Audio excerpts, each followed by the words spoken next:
All right, welcome to a very special edition, Lex Buds and Pick and Roll podcast. This is episode 24, Tyler, and this is a special one because we're not in studio today. We are not. You decided it would be a great time to take a vacation on the first football game of the season. I don't know who approved this.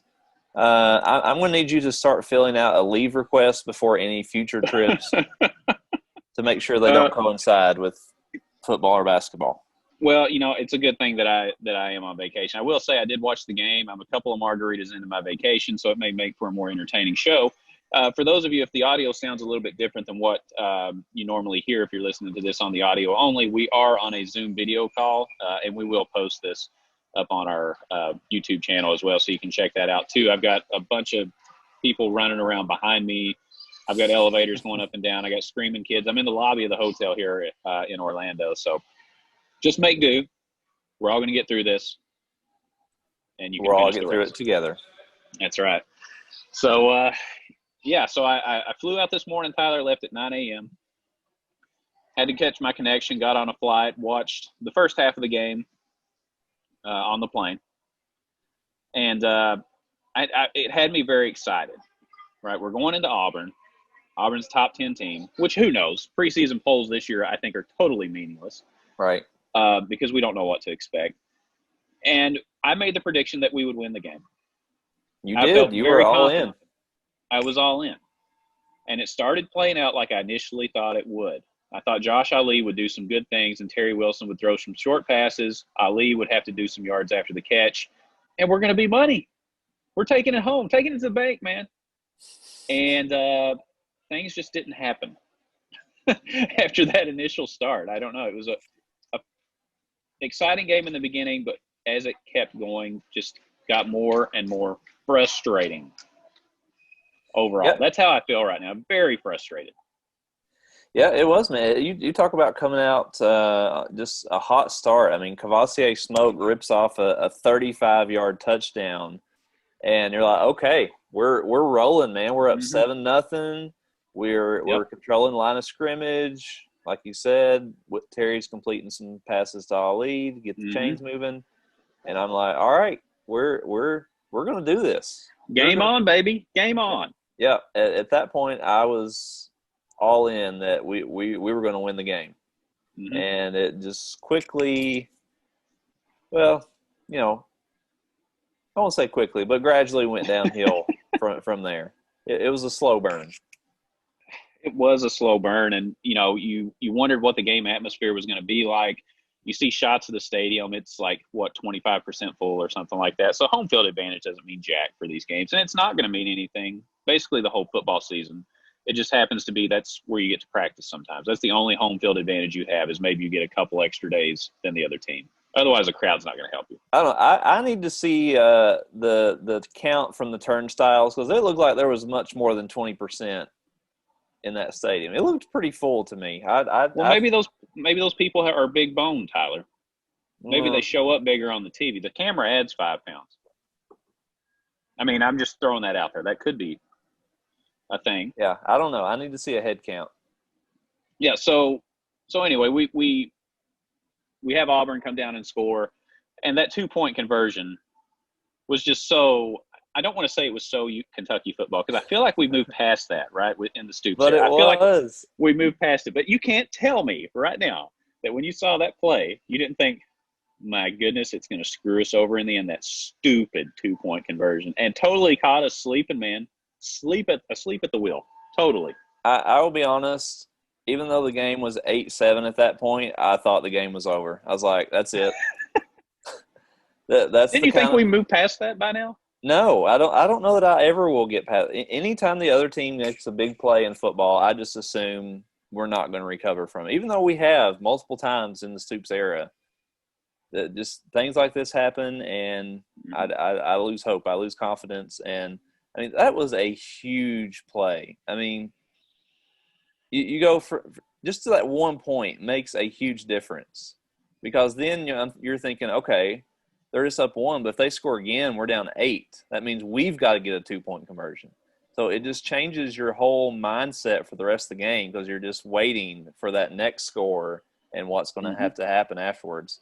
But yeah, even the announcers like, I can't believe this play actually worked. Jordan Rogers was like, we ran this in practice all the time, but it never worked in the game. Like, oh great, yeah, but never worked in the game, but it works against Kentucky. That's right. The practice squad was ready for it, but UK's first team, no, not so much. And the special Exactly. teams, I thought, hurt us a lot, especially the first half. I mean, the tackling was poor. And I saw on Twitter some people were saying, well, Kentucky's just rusty. I'm like, well, wait a minute. Auburn's been off as long as we have. Why aren't they rusty? You know what I mean? I don't buy that for 2 seconds. They're Yeah, rusty. that's Well, not the a good other team argument. seems to be tackling really, really well right now. Why? How come they didn't collect rust? Yeah, Auburn wasn't fumbling the ball and throwing interceptions. They had no turnovers today. We had And what, that's three, the four? game. Tyler, to my knowledge, we lost in 2 areas today. We lost in turnovers and points. I think everything else we were leading on. I'm not kidding. Like total yards, passing yards, everything. And that's not how you win games. Just because you accumulate the most points or the most yards doesn't mean you win the game. And those Yeah, 3 turnovers absolutely killed us. they were all critical. They were all huge turnovers. You can sometimes live with the turnover, but all of those were just at critical points of the game that were devastating. Of What course, about go Oh, ahead. I was going to say, what about the end of the first half? I got to go Yeah, to it. that's The what I was end going to of the talk about. first half. Walk me through that because you got to watch it live. I had to catch up on it like 5 minutes later. What was it like to watch it live? Dude, I don't know if there has ever been a call go against Kentucky football that was worse than the call that the officials said that Rodriguez did not get into the end zone. Every replay showed not only was the ball across the goal line, but his whole body was across the goal line. I don't know what the refs were seeing. I can get it, in the heat of the moment, these plays happen so quickly, to not call it a touchdown initially. But when it goes to a review, I mean, they had to be seeing the same thing that I was seeing. I don't know how you call that not a touch, anything but a touchdown. It was just ridiculous. I can't think of a play that hurt. The only other one that comes to mind is the play at Florida in like 2014 when the play clock expired and they got to run a play after the clock to beat us in overtime. Other than that, I think this was the worst call I've ever seen in a Kentucky football game. Wow, that's saying a lot. The That is saying a worst. lot because on the next play, there's a lot of questions I have about this last play. But to break it down, on the next play, Terry Wilson throws the interception into the end zone, and the guy runs it back 100 yards. Yeah, And well, we think, there was actually they tried a quarterback sneak on the next play. If you remember, Terry tried to run a yes, quarterback sneak. He got stuffed. So that's probably when Eddie Grant is thinking, okay, maybe we'll trick them up. Running in didn't work. We tried it twice, but we have heard all summer about the big blue wall, right? mm-hmm. That's all, how great this is, the best offensive line in the history of the school. Maybe the best offensive line in the conference or the country. If you're on the 1 yard, you've got to just try to pound it in 4 straight times. If Auburn stops you 4 times from the 1 yard line, then kudos to you. But you got to make them do it. You don't even attempt to throw the ball from the 1 with the offensive line that we have. I think that was the frustrating part. And we already proved that we could get into the end zone once on that drive. We already went in Exactly. once. Why couldn't we go twice? Exactly. Maybe run that play again. That one seemed to work really, really well. You know what I mean? It just floored me. Eddie Grant, I swear, just when I think I'm starting to love the guy, he goes and pulls one of these and does not totally redeem himself.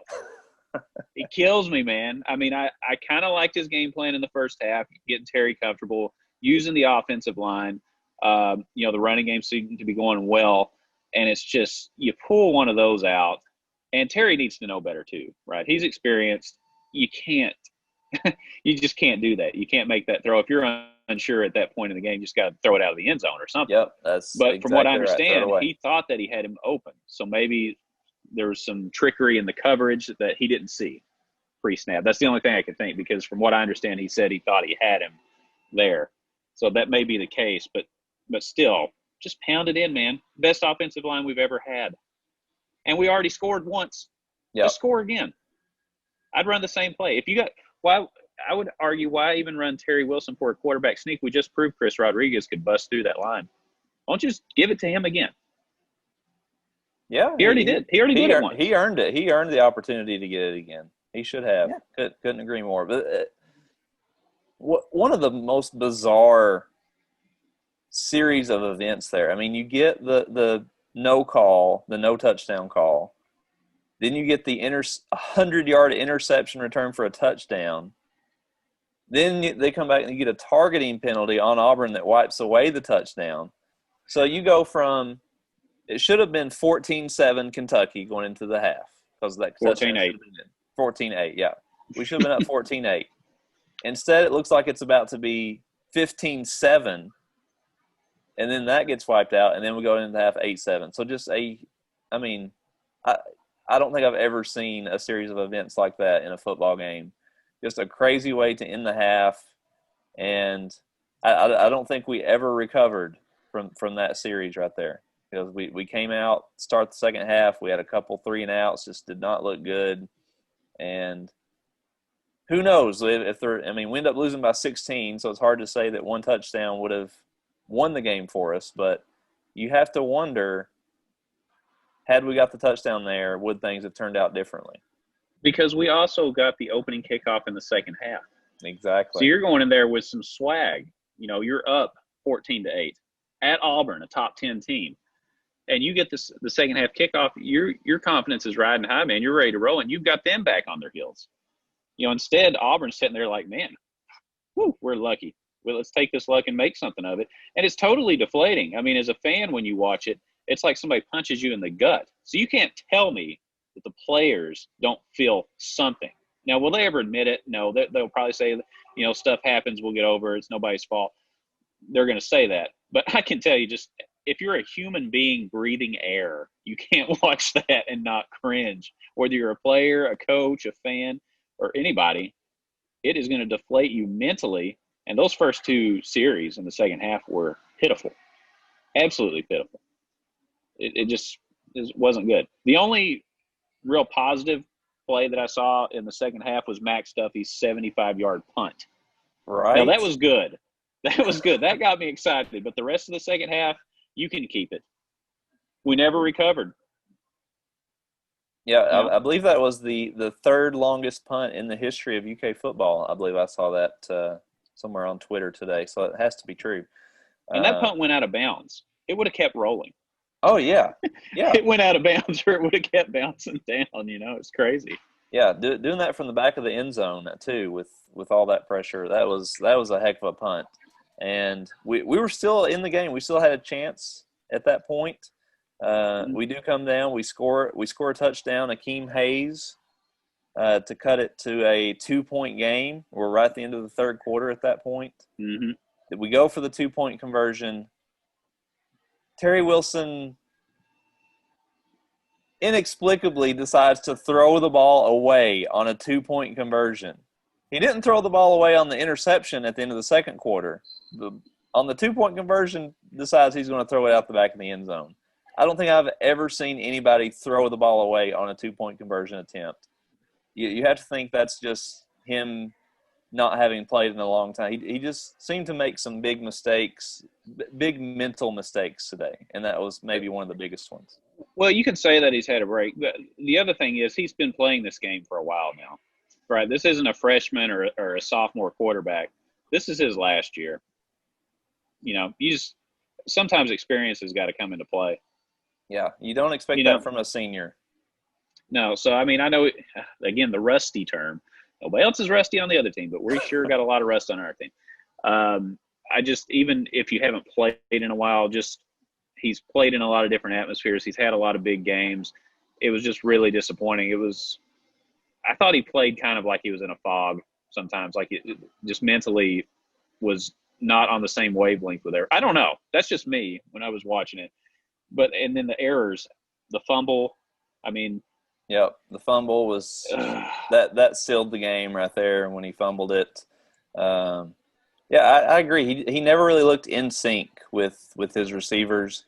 I don't know if that's the receiver's fault, if they weren't running good routes, if they weren't getting open.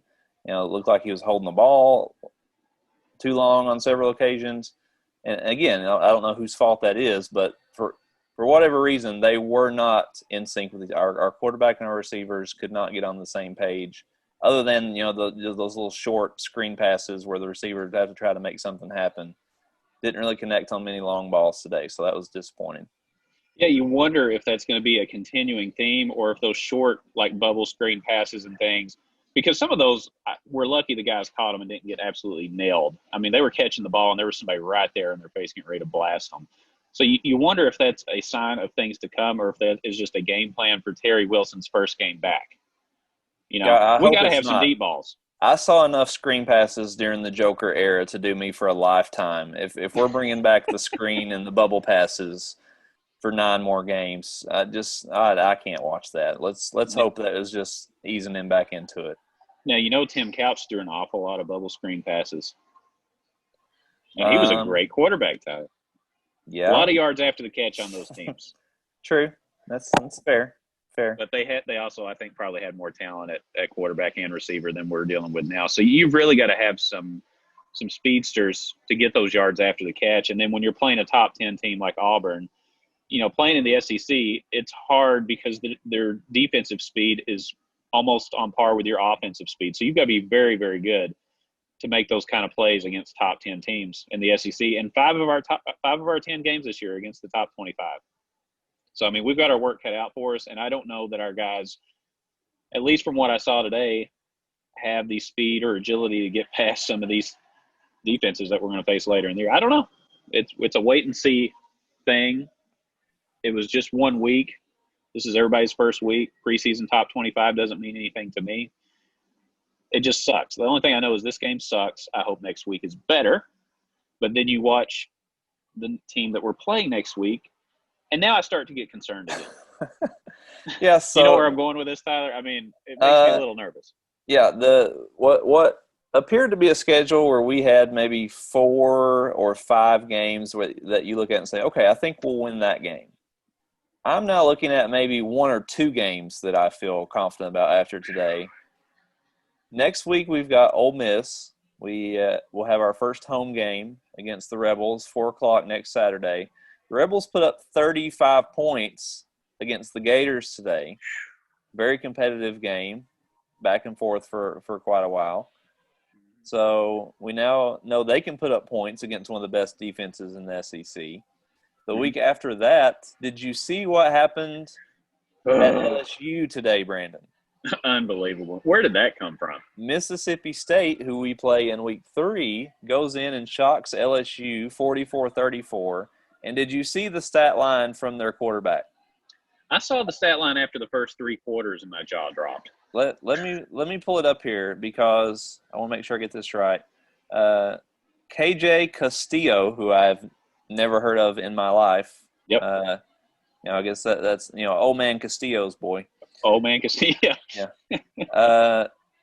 36 for 60 passing attempts for 623 yards and 5 touchdowns against LSU. So that's what we've got coming in the next 2 weeks. And that schedule just got a lot more difficult after seeing what we did today and what our next 2 opponents did today. Oh, jeez. See, that's a killer. I mean, it's a killer. Again, these are defenses that you don't think of as soft. This isn't like the Vandy defense. This is, Florida and LSU. Right? Our next 2 opponents are putting up points left and right. Yep. That's frightening. So let me ask you this. Does this change your outlook for the season? Because we went game by game a few weeks ago, made our predictions. You said 7-3 was your prediction. Are you sticking with 7-3, or where are you at now?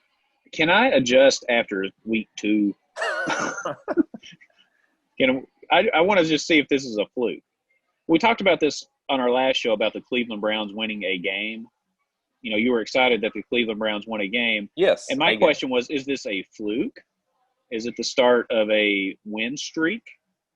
It's just hard to tell if it's a one-off situation. Right. And I don't know. I really don't know. Terry Wilson's got to get his head right. I mean, I'm not saying that he did anything or wasn't trying or anything like that. There was just something missing today. It did not feel right. It didn't look right. And I don't know what the reasoning is for it. But like you said, they kind of just looked out of sync. And I don't know what to make of that because they didn't look out of sync last year. It looked like a unit that was going to go out and pound your teeth in. We're going to come in with the best offensive line you're going to play all year. We're going to run it every play. We're not even changing it up. This is what we're going to do. We're going to do it better than you do, and we're going to win the game. And I did not have that feeling at all today. Yeah, there was definitely a bit of an identity crisis today. I don't really know what exactly our game plan was. I mean, all offseason I thought this was going to be a run-heavy team. But Terry Wilson threw 37 passes today. That was a career high. We're not going to win many games with Terry Wilson throwing 37 passes. Maybe we need to do like Mississippi State and throw 67 passes. Oh, God. Maybe that's the secret. I'm going to say no, Scott. I don't think seeing 30 more passes on top of what Terry did today is going to be beneficial for us at all. Maybe that's just me. And that makes me nervous with Coach Leach at Mississippi State for years to come, because that's the way he plays. He's going to throw it just like we did last year. We're going to run it. Coach Leach says, you know what? I may throw it 70 times. What's the record? 71. Let's go 72 this time. He's going to put up yards, and it really puts your team back on your heels when you know that you can't just score 21 points and win this game. You got to score minimum 35 or you're going to lose. That's a lot of pressure just going into the games. And now we got to face that every year. Now I'm getting depressed. I probably should have had another margarita before we started the show. I only did two. It was a tough day, but I will say it was great to have SEC football back on the television today. I watched football pretty much all day today. It was great. Even with the loss, just the excitement that I had going into the game. I had my bourbon. I got some Krispy Kreme football-shaped donuts before the game. Laces out? Laces out. Sorry. Ace Ventura reference. Go on. Very nice. But yeah, so it was great to have football back. I think this overall there were some good signs. We saw some good running from Cavassier Smoke. Terry didn't look terrible. He was fine with the, just take out those 2 or 3 bonehead plays that he made. Which, if he hadn't thrown those interceptions, he would have played great. But I think those are correctable mistakes. I think those are things that you can work out in the next couple of weeks in practice. So I'm still optimistic. Let me ask this: can Terry Wilson just play fine and us win more than 5 games? We're playing a brutal schedule. This isn't. We don't have like Appalachian State or some 2 scrub teams that we can throw in. I think he's got to be better than 5. So even though those mistakes are correctable, I think he's got to take it up another level. Otherwise, our schedule's just not there for him to have 5 games. All right. We've got young, fast receivers, but we don't have name brand receivers. We don't have anybody like the Williams kid for Auburn today that can grab anything. Exactly. So it's going to be up to him to raise everybody else's level of play. And I think if he just plays fine like he did, 2 years ago when he had, Lynn Bolden there and some other players. Benny, he could get by with that. But I don't think he can do that anymore. Benny Snell's not coming through that door. Lynn Bolden's not coming through that door. All right, Terry Wilson's – that's right. Terry Wilson's got to come through that door. I mean, his offensive line, he's got the best offensive line. There's no reason that he can't just unload this year. He's got a huge line to do whatever he wants with. Yeah, he had plenty of time to make throws. So like I said, I don't know if it was him. I don't know if it was the receivers just not getting open. But I agree. He's definitely got to play better than he did today, no doubt. Yeah. So I don't know. Well, I don't know. I'm just depressed. I'm deflated, Tyler. Well, Go ahead. Let me give you some more deflating news from today, if that wasn't enough. The Herald Leader came out with an article just shortly after the game ended, that I wanted to pull up here. The headline is "Slap in the Face: UK Football Season Opener Brings Out Droves of Students for Parties." And as I'm scrolling through the article, there are multiple photos posted. It looks like they just went up and down Waller Avenue near campus and took pictures of all these house parties with college students outside. No mask in any of the pictures. And they interviewed some people who live close by, saying just, it's just disappointing. You obviously, as a parent of kids in Fayette County schools, see things like this, and we've seen that schools probably aren't going to open anytime soon because of the number of cases on UK's campus. So I wanted to ask you, what are your thoughts when you see a bunch of college kids in Fayette County having these big house parties, watch parties for the football games, not social distancing, not wearing masks? What is your initial reaction to that? Okay, so I haven't seen this article. I've been gone all day, man. So you're telling me that college kids are getting together, drinking, and having parties and watching football. Next thing you're going to tell me the sky is blue. That's what college kids do. So I don't have no surprise. I mean, I would have thought that was happening anyway. If somebody's surprised, then they can't be that naive, in my opinion. Yeah, is it that's going to happen? Is it disappointing? No, because now I'm starting to think, well, if all the students get it at the same time, they'll get herd immunity, and I can get my kids back in school. With all these young 20-some-year-olds that are healthy and none of these cases at UK, none of them went to the hospital. So if that's the case, I'm not saying I hope they all get sick, but my other side of me says, you know what? If they want to do it, they're going to do it anyway. I can tell you that right now. You can put restrictions on it. They'll figure out a way. They're 20-some-year-old guys and girls, alcohol, sports. This isn't a private school where we separate everybody. It'll never work. It's not going to happen. So the other side of me thinks, well, herd immunity with students, get it all over with. Let's get this thing rolling, and we'll have elementary school started back by December if this is the case. One part of you says, well, maybe you should or maybe 2023 because we're going to have just so many continuous cases that schools never reopen. That's what I'm saying. Go ahead and do it now. Get it all over with.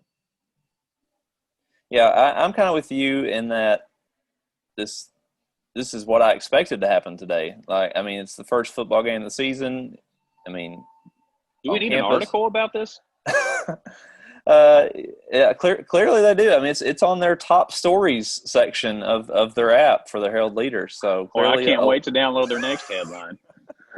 Clearly, a lot of people are clicking on it. Their next one's going to be college students don't always show up for class. Mind blown. I didn't see that coming. Get out of town. Exactly. That's what people do. Yeah, some people will say, well, maybe they should just shut down in-person class, so those COVID numbers don't go towards shutting schools down in Fayette County, right? It gets counted towards the count. I don't know. It does not bother me. Maybe it should, but college kids are college kids. I was a 20-some-year-old college student at UK at one time, and I did dumb stuff all the time. So I'm not going to sit there and get on my high horse and on my ivory tower and say, you kids, you shouldn't be up to, get off my lawn kind of things. Now, that's just me. Everybody else can do it. You can report them. You can do whatever you want. I know there's the hotline you can call for people having backyard barbecues, and you can light that thing up. But I'm not going to do it personally. That's what we're going to deal with, and I'll just move on with my life. So, in my opinion, that's not as deflating. It's just okay. I thought that might disappoint you. I know you've made several rants on our show about getting kids back in school. So I thought you might be disappointed, as this looks like it's going to make the chances of school coming back even less likely.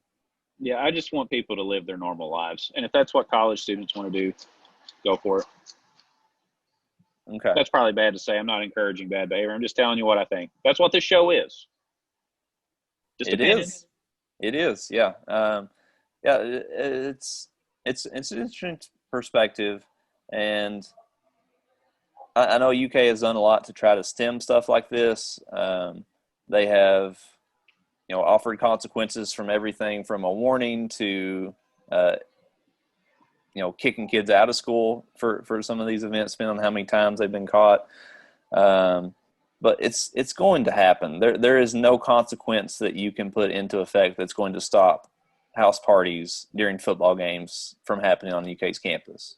Okay. Now instead, everybody just may go inside the house instead of being outside, where the Herald leaders taking pictures of them and posting them on their top. Now they're going to there's going to be even more in a confined space inside the house now. So good job, Herald leader. Now when you go to the house parties, you're going to see everybody's sliding glass doors in their apartment and their house covered with blankets, because you were too cheap to buy curtains. So you would just tack up 4 corners of a blanket, like a blackout. maybe some towels too. Yeah, if you didn't have any extra blankets. So, that's what's going to end up happening. There's nothing you can do about that. You can tell the kids to go home, but does that help? No, they're still going to do it. And trust me, even if that changed and the numbers went down, I have no doubt, and I won't, gosh, I shouldn't say this, but I will.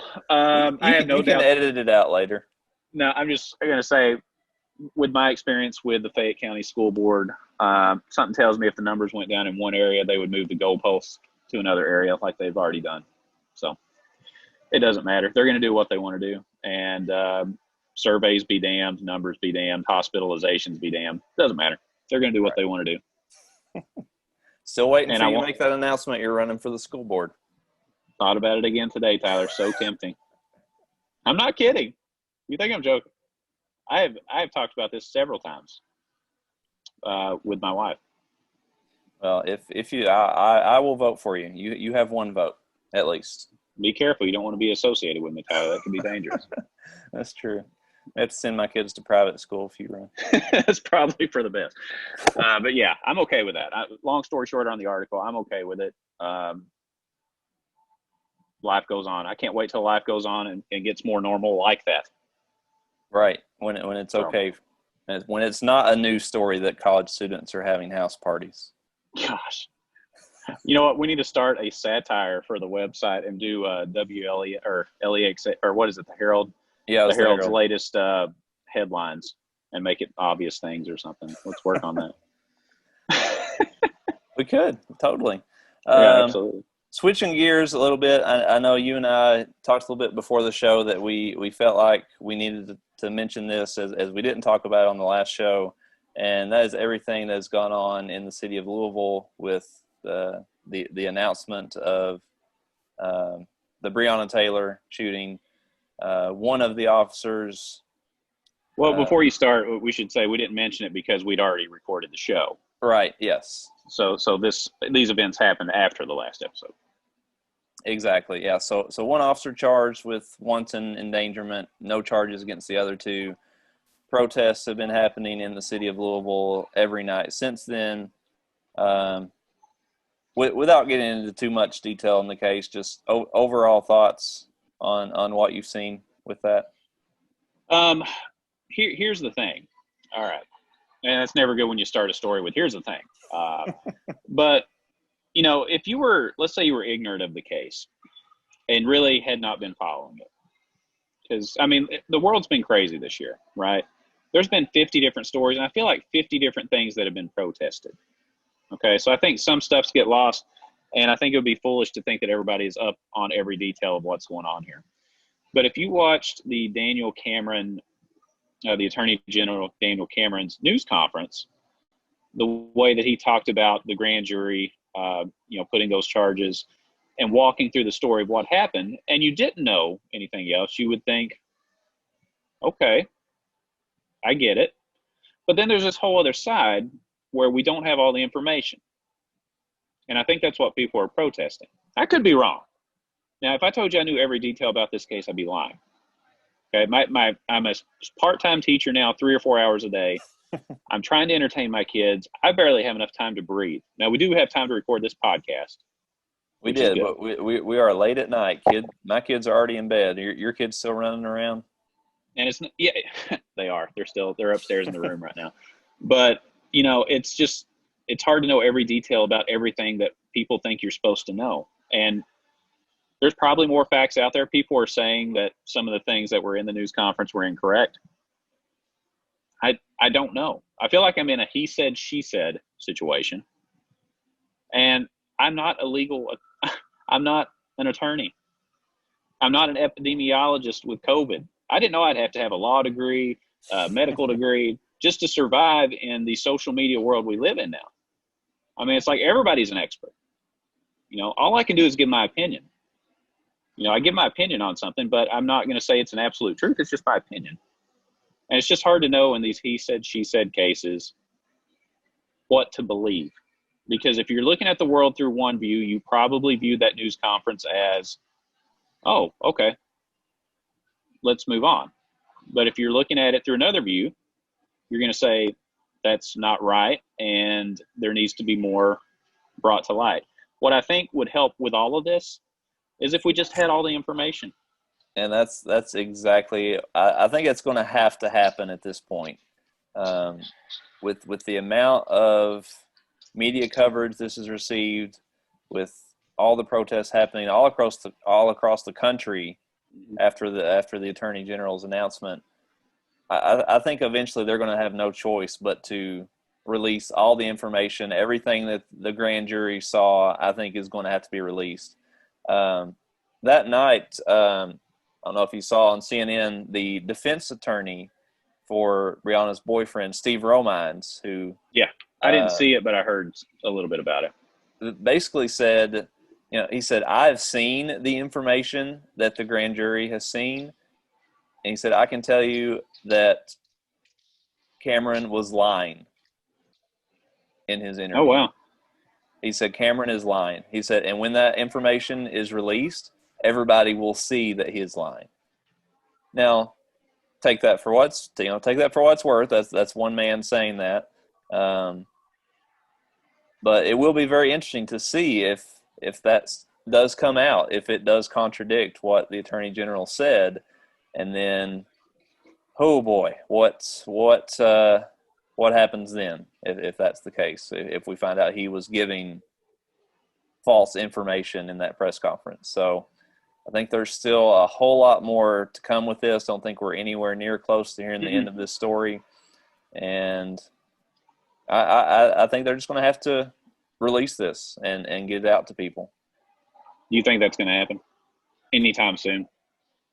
Probably not, but I think eventually. I think it's.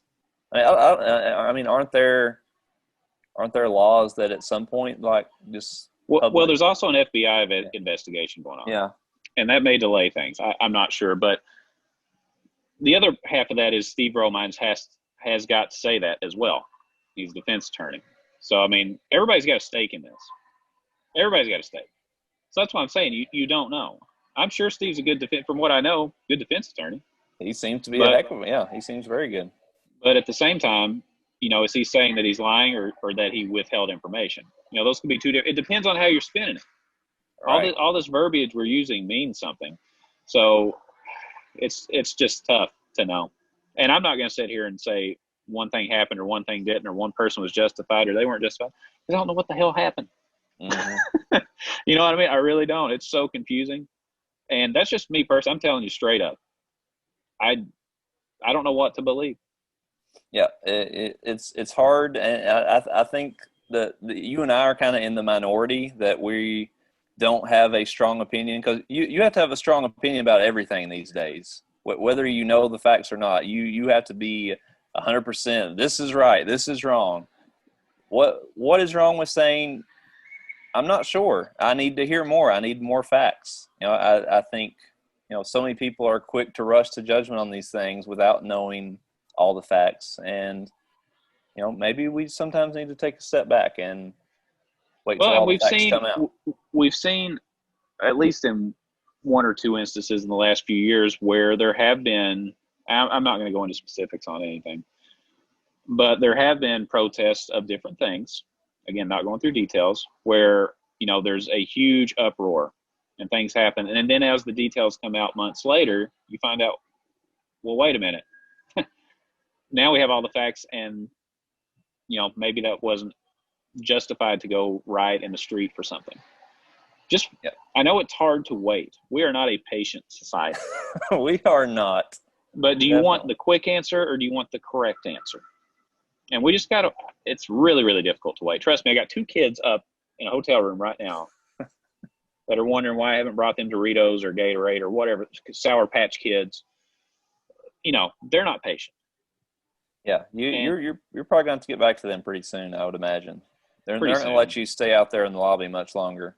That's fine, Tyler. This is great. This is actually the first time today I haven't had somebody yelling at me for like 10 minutes straight. So we could record 3 or 4 episodes down here tonight if you want to. I'll let my wife work with them. So.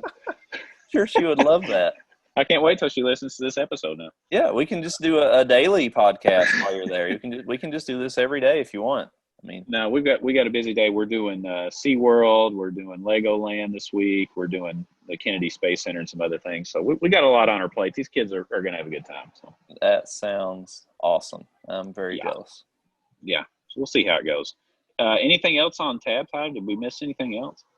Man, I think, you know, with the game being today, we finally got to talk about an actual game for the first time in 6 months. So I'm glad we could just talk about that.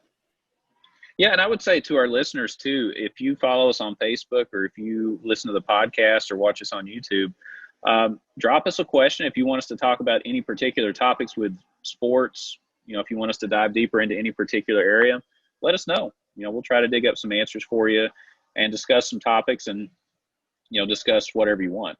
We're open for debate here. You know, we want to hear all sides of the Kentucky fan experience. We're the voice, one of the voices for the average fan in Kentucky, and we want to make sure that we're hearing from normal, just everyday fans. If you hate this team and you never want to watch another game, let us know. If you're ready to fire Coach Grant, just message us. We don't care. Yeah, we're not going to yell at Bo you. Allen in at quarterback. Yep. Exactly. What are your thoughts on it? I mean, just let us know. Voice your opinion. It's not going to be wrong, but we'll discuss it. You know, that's what we plan on doing for the football season. That's what we plan on doing for basketball, assuming that's going to go forward. Fingers crossed. Yeah, fingers crossed. And you know, I think this was a little bit shorter of an episode than normal, Tyler, but it doesn't have all the glitz and the glamour. But we still did it. I showed up on vacation. I came downstairs to my lobby late at night to come down and record this because we care. Kudos to you, sir. Making that big sacrifice of getting away from the screaming kids for a little while. These are the things I do for you, Tyler, and for the fans of the show. Absolutely. So we will be back next week to provide post-game coverage of the UK Ole Miss game. Should we make our predictions for that one? Gosh. Oh, yeah, we have to. We have to. Now I'm nervous, Tyler. I'm starting to sweat it out a little. I feel like if I say that we're going to lose, then I've given up hope on the season, and I'm not going to do that based on one game.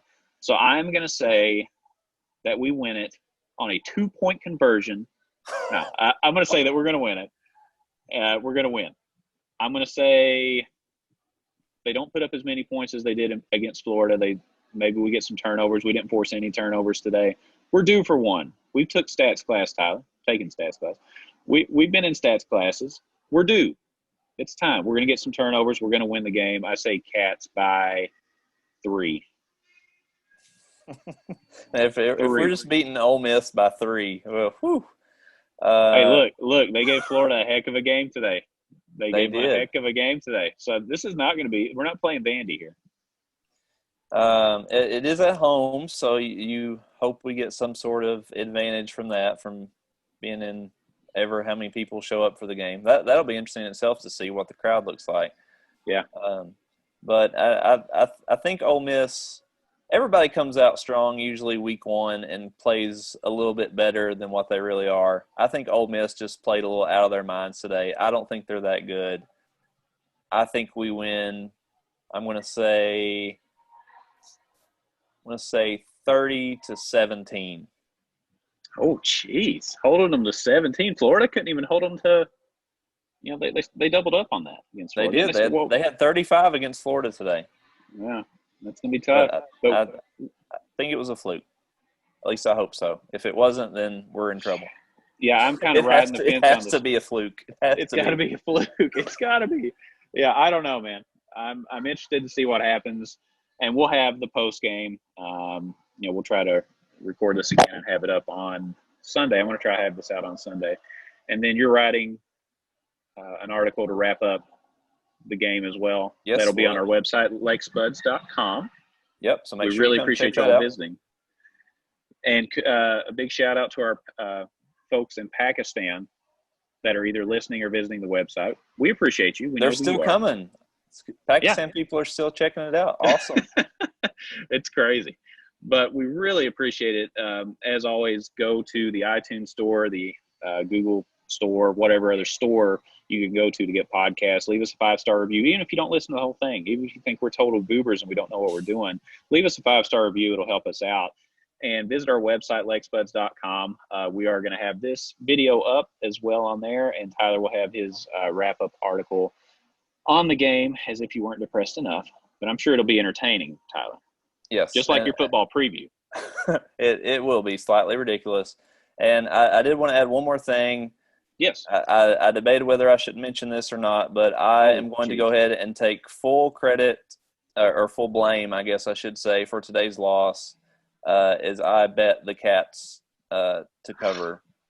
I took the Cats with the 7.5 points. I shouldn't have done it. I'm now 2 for 10 on my college football bets. 20%.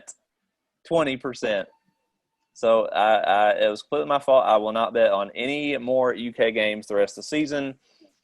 We're done. I'll take the blame for this one, BBN. Yeah, don't blame it on the rain, like Millie Vanilli said. Blame it on Tyler. Blame it on Tyler. Yeah, crazy, man. I can't believe that. Well, this has been a fun show, man.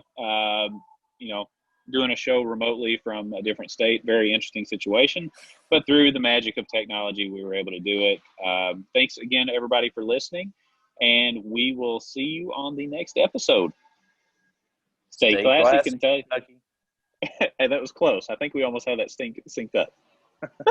Thanks, guys. We appreciate it. See you next time. See ya.